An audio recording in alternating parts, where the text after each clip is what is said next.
దేవుని యొక్క అతి శ్రేష్టమైన నామమునకు మహిమ కలుగునుగాక. ఈ ఉదయకాలము మీకందరికీ వందనాలు తెలియజేస్తున్నాను. దేవుడు తన ఉచితమైన కృప చొప్పున ఫిబ్రవరి మాసమంతా కాచి కాపాడి సంరక్షించి మార్చి నెలలో ప్రవేశపెట్టిన దేవునికి సమస్త మహిమ ఘనత ప్రభావములు ఆయనకే చెల్లునుగాక. ఈ దినము మిమ్ములను బలపరచు దేవుని మాట. యెహోవా మన కొరకు గొప్ప కార్యములు చేసియున్నాడు. కీర్తనలు 126వ కీర్తన 3వ చరణం.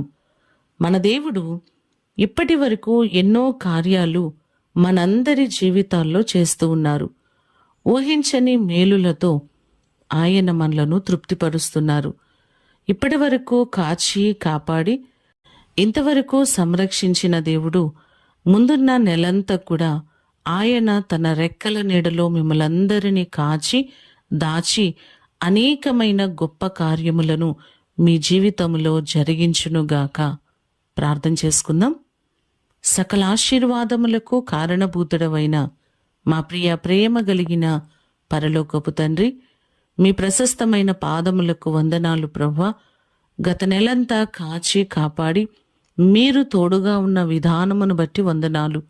మా ప్రియులెల్లరినీ జ్ఞాపకం చేసుకోండి. ప్రతి వారికి మీరు క్షేమము దయచేయండి.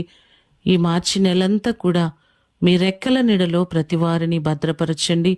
వారు చేస్తున్న ప్రయాణములలో క్షేమాన్ని దయచేయండి. వారి చేతుల కష్టార్జితమును దీవించండి.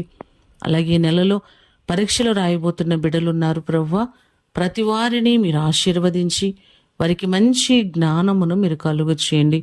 ప్రతి కుటుంబాన్ని నిండారులుగా దీవించి ఆశీర్వదించి అనేకమైన గొప్ప కార్యాలు వారందరి జీవితాల్లో మీరు జరిగించమని యేసు అతి శ్రేష్టమైన నామమున అడిగి వేడుకొని పొందియున్నాము తండ్రి. ఆమేన్. దేవుడు మిమ్ములను దీవించునుగాక.